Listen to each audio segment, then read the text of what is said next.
Bye cell. जो लोग सिर्फ फाइन गोल्ड या फाइन सिल्वर खरीदते और बेचा करते हैं उनके लिए ये पार्ट बहुत ही यूजफुल रहेगा। उन्हें ना तो हाथ से पर्चे बनाने पड़ेंगे और ना ही रात को टोटल हिसाब जोड़ना पड़ेगा कि उन्होंने कितना बेचा और कितना खरीदा है। ये सब सॉफ्टवेयर की मदद से अपने आप कैलकुलेट हो जाएगा। अगर आप गोल्ड या सिल्वर बाय करते हैं तो बाय वाले बार पे क्लिक करें। अगर आप गोल्ड या सिल्वर सेल करते हैं तो सेल वाले बार पे क्लिक करें। बाय सेल में पहले बाय को सिलेक्ट करिए। बाय में सबसे पहले आप कस्टमर सिलेक्ट करिए, फिर जो भी खरीदना है वो आप कर सकते हैं। साथ ही जो परचेस रेट लगा है उसको आप बदल भी सकते हैं। उसके बाद प्रिंट के ऑप्शन पर क्लिक करने से आपका ट्रांजैक्शन सेव हो जाएगा और उसकी रिसीट निकल आएगी। रिसीट में आप गोल्ड का वेट कितना था और कितना उसका बाय रेट लगा वो आप देख सकते हैं। सेल में जाकर आप कस्टमर सिलेक्ट करिए, फिर जो भी खरीदना बेचना है आप कर सकते हैं। साथ ही जो सेल रेट लगा है उसको आप बदल भी सकते हैं। उसके बाद प्रिंट का ऑप्शन दबाने से आपका ट्रांजैक्शन सेव हो जाएगा और उसकी रिसीट निकल आएगी। रिसीट में गोल्ड या सिल्वर का वेट कितना था और कितना सेल रेट लगा वो आप देख सकते हैं। अगर एंट्री करने के बाद आपको अमाउंट ग्रीन बॉक्स में दिखता है तो पैसे देने हैं। अगर वहीं पर रेड बॉक्स में अमाउंट दिखता है तो पैसे लेने हैं। बाय सेल की लिस्ट भी आपको टॉप राइट कॉर्नर पे 3 लाइन पे क्लिक करने पे ओपन हो जाएगी, जिससे आपके अपने ट्रांजैक्शन देख सकते हैं। गोल्ड या सिल्वर बाय करेंगे तो स्टॉक में गोल्ड या सिल्वर बढ़ेगा और कैश कम होगा। गोल्ड या सिल्वर सेल करेंगे तो स्टॉक से फाइन गोल्ड या सिल्वर कम होगा और कैश बढ़ेगा। बाय सेल में ही आप उधारी सेक्शन देख सकते हैं, जिसकी बात हम नेक्स्ट वीडियो में करेंगे। अब बेनिफिट की बात करते हैं। जो हाथ से हिसाब जोड़ते हैं उन्हें ये नहीं पता रहता कि उन्होंने लेन देन में कितना प्रॉफिट कमाया है, पर यह सॉफ्टवेयर रात के 12 बजे जितना भी प्रॉफिट हुआ वो इनकम में चढ़ा देता है, जिससे ये फायदा होता है कि आपको पता रहता है कि आपने कितना कमाया है और कितना गवाया है। बाय सेल के सेकंड पार्ट में आप लिस्ट कैसे एक्सेस कर सकते हैं, साथ ही आप एंट्री को एडिट डिलीट कैसे कर सकते हैं, आइए समझते हैं। Current list. बाय सेल में ही आप साइड में 3 लाइन पर क्लिक करके लिस्ट ओपन कर सकते हैं। करेंट लिस्ट में आपको 3 दिन की एंट्री दिखेगी। बाय डिफॉल्ट आपको करेंट दिन की एंट्री दिखेगी। बाकी 2 दिन की देखने के लिए कैलेंडर के आइकन पर क्लिक करें और डेट सिलेक्ट करें। जो भी गोल्ड आप बाय या सेल करते हैं उसकी एंट्री यहाँ पर आएगी। अब जो बाय सेल की करंट लिस्ट है उसमें आप date, time, customer name, number और सोर्स में आप 3 जगह की एंट्री देख सकते हैं, जैसे कि एक्सचेंज, भाव कट और जो आपने बाय सेल किया।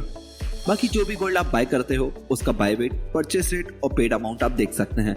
और जो भी गोल्ड आप सेल करते हैं उसका सेल रेट, रिसीव्ड अमाउंट आप देख सकते हैं। आप यहाँ पर उधारी का भी कॉलम देख सकते हैं। अगर टिक है तो उधारी करी है और अगर क्रॉस है तो उधारी नहीं करी। इसमें भी आप कस्टमर वाइज और डेट वाइज फिल्टर लगाकर एंट्री देख सकते हैं। और अगर एक्सचेंज की एंट्री है वो आपकी एक्सचेंज की लिस्ट से ही एडिट डिलीट होगी। बाकी बाय सेल की एंट्री आप एडिट डिलीट कर सकते हैं एक्शन पे जाके 3 डॉट पे क्लिक करके। उसके साथ साथ आप रिसीट का भी प्रिंट निकाल सकते हैं। करंट बाय सेल लिस्ट में अगर आप एंट्री डिलीट करते हैं तो स्टॉक में चेंजेस आएंगे। ओल्ड लिस्ट में जाने के लिए बाय सेल पे 3 लाइन पर क्लिक करें और फिर ओल्ड रिकॉर्ड पर क्लिक करें। ओल्ड लिस्ट में आपको 1 दिन का बाय सेल और कितना प्रॉफिट लॉस हुआ वो दिखेगा। इसमें आपको 3 दिन के बाद का डेटा दिखेगा। लिस्ट में ही आप टोटल बाय रेट देख सकते हैं, कितना रेट लगाया आपने उसका एवरेज, सेलिंग रेट क्या लगाया उसका एवरेज, कितना बाय सेल में प्रॉफिट या लॉस हुआ वो देख सकते हैं। अगर प्रॉफिट हुआ है तो वो ग्रीन में दिखेगा और अगर लॉस हुआ है तो वो रेड में दिखेगा। ये चीज आपको हमारा सॉफ्टवेयर ऑटोमेटिक कैलकुलेट करके बताता है। और कुछ अलग से खरीदा बेचा है तो वो भी देख सकते हैं एडिशनल बाय सेल में डेट और टाइम के साथ ही डेट फिल्टर लगाकर उस दिन की एंट्री भी देख सकते हैं। फिल्टर की हेल्प से आप देख सकते हो कि 1 महीने में या 1 साल में आपको कितना प्रॉफिट लॉस हुआ। एक्शन के कॉलम में ओपन करके आप सारी एंट्री देख सकते हैं कि किस किस को कितना बेचा और कितना खरीदा। एक्शन से ही आप उस दिन की एंट्री डिलीट भी कर सकते हैं। साथ ही यहाँ क्लिक करके आप मल्टीपल डिलीट भी कर सकते हैं एंट्रीज को।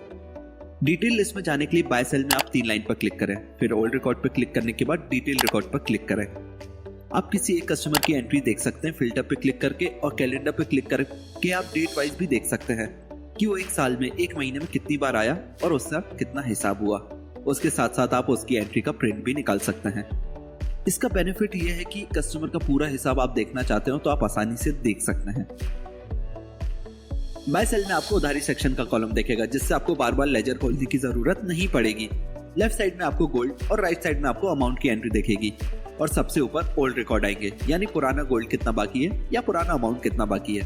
अगर जमा है तो ग्रीन और अगर उधार है तो रेड में दिखेगा। जब आप बाय करोगे तब आपको उधारी सेक्शन में जमा इन का बार दिखेगा और अगर आप सेल का सिलेक्ट करते हैं तो आपको आउट का बार दिखेगा। अगर आप 10 ग्राम गोल्ड या सिल्वर बाय करते हैं तो 5200 के भाव से आपके 52,000 रुपए हो गए। जो हम कस्टमर को देंगे। अगर कस्टमर बोलता है 52,000 रुपये जमा कर लो, तो फिर आप अमाउंट इन में एंट्री करेंगे। जब आप गोल्ड या सिल्वर सेल करोगे, तब अगर कोई उधार करता है तो आप आउट में एंट्री करेंगे। जैसे आपने 10 ग्राम गोल्ड राम को 5200 के भाव से 52,000 रुपये हो गए, अब राम 20,000 रुपये देता है, तो आप उसकी एंट्री उधार वाले बार में करेंगे। इस एंट्री से हटके अगर कोई गोल्ड या फिर अमाउंट जमा या उधार करके जाता है, तो उसकी एंट्री इन आउट के कॉलम में करनी है। इन मतलब जमा, आउट मतलब उधार। इन सब का जो भी फाइनल डिफरेंस या फिर फाइनल अमाउंट आएगा, वो आपको नीचे फाइनल में दिखेगा। अगर ग्रीन है तो जमा हो गया, और अगर रेड है तो इतना गोल्ड अमाउंट उधार हो गया। अगर कोई गोल्ड आपको जमा करता है और उसके बदले अमाउंट मांगता है, तो नीचे जो एक बार बना है उसमें आप गोल्ड का रेट डालकर भाव कट कर सकते हैं। राइट वाले एरो पे क्लिक करके आपका गोल्ड अमाउंट में कन्वर्ट हो जाएगा। साथ ही अमाउंट को गोल्ड में कन्वर्ट कर सकते हैं लेफ्ट वाले एरो पे क्लिक करके। भाव कट में टोटल गोल्ड जितना मेंशन है पूरा अमाउंट में कन्वर्ट हो जाएगा। सेम अमाउंट से गोल्ड में भी ऐसा ही होगा। अगर कोई 100 ग्राम गोल्ड देता है और बोलता है 50 ग्राम का भाव कट कर दो, इसके बारे में हम नेक्स्ट वीडियो में समझेंगे, जिसे हम कहते हैं पार्शियल भाव कट। जैसे कि राम आता है 10 ग्राम सोना लेकर और 50,000 रुपए जमा करके जाता है और बोलता है इसका भाव कट कर दो। आप भाव कट के बारे में रेट लिखेंगे 5200 और इस एरो पे क्लिक करेंगे तो भाव कट हो जाएगा। फिर राम के 2,000 रुपए बचेंगे। भाव कट की एंट्री आपकी सीधा डिलीट होगी, एडिट नहीं होगी। सो आप अगर एंट्री गलत होती है तो भाव कट की एंट्री पहले डिलीट कर दें, फिर एक और नई एंट्री कर दें। प्रैक्टिस के लिए बाय सेल में आप रैंडम XYZ कस्टमर में एंट्री करें गोल्ड और अमाउंट की, और फिर लिस्ट में चेक करें ऐड होता है कि नहीं। साथ ही एंट्री को एडिट भी करें और बाद में डिलीट कर दें, ताकि आपके स्टॉक में कोई चेंजेस ना हो प्रैक्टिस वाली एंट्री की वजह से। चलिए अब बाय सेल की रिसीट की बात करते हैं। बाय सेल की रिसीट में आपको सबसे ऊपर बाय सेल लिखा हुआ दिखेगा। आगे आपको दिखेगा कि बाय करा है या सेल करा है। अगर बाय करा है तो बाय लिखा हुआ दिखेगा। उसी के नीचे वेट, कितना गोल्ड का वेट था, उसके नीचे आप रेट, कितना रेट लगाया, और उसके नीचे कैलकुलेट अमाउंट, कितना हिसाब हुआ पैसों में। वैसे ही आपको सेल की रिसीट में सेलिंग रेट देखने को मिलेगा और वहां पर सेल मेंशन होगा। बाय सेल की उधारी की रिसीट में आप सेंटर में देख सकते हैं, अगर बाय या सेल लिखा है तो ब्रैकेट में जी लिखा होगा। जी मतलब गोल्ड और एस मतलब सिल्वर।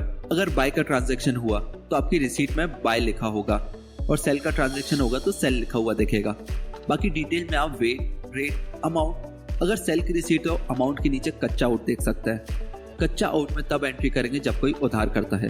अगर बाय का ट्रांजैक्शन हुआ तो आप कच्चा आउट की जगह कच्चा इन का ऑप्शन देखेंगे।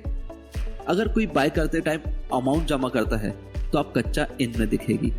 इसके साथ आप उधारी सेक्शन का भी कॉलम देख सकते हैं, जिसमें आपको पुराना गोल्ड, सिल्वर और अमाउंट जमा या उधार है वो देखेगा। उसके नीचे अगर सेल है तो कच्चा आउट का, और अगर बाय है तो कच्चा इन का दिखेगा, और लास्ट में फाइनल हिसाब दिखेगा। ये सब आप लिस्ट में देख सकते हैं। Problems in buy sell. आइए अब जानते हैं बाय सेल में हमें क्या क्या प्रॉब्लम आ सकती है।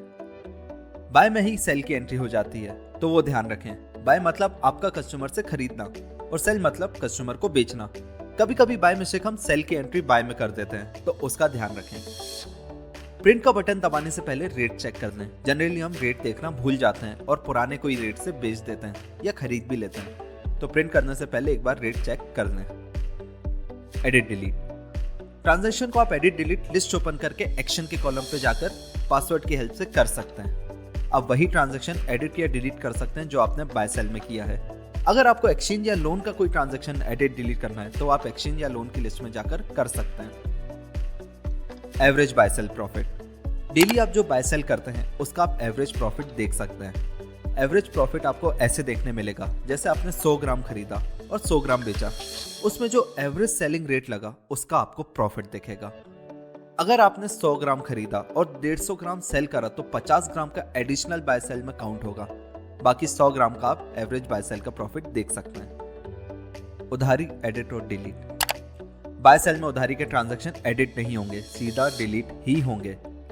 बाय सेल की करंट लिस्ट में आप एंट्री को 3 दिन तक एडिट या डिलीट कर सकते हैं। अगर आपसे कोई गलती होती तो आप गलती देखकर एडिट या डिलीट कर सकते हैं ट्रांजैक्शन को, जिससे आपका स्टॉक अपडेट हो जाएगा इन 3 दिनों में। ओल्ड लिस्ट की एंट्री सीधा डिलीट होगी, और अगर वो एंट्री डिलीट होती है तो उससे आपके स्टॉक में कोई चेंज नहीं होगा।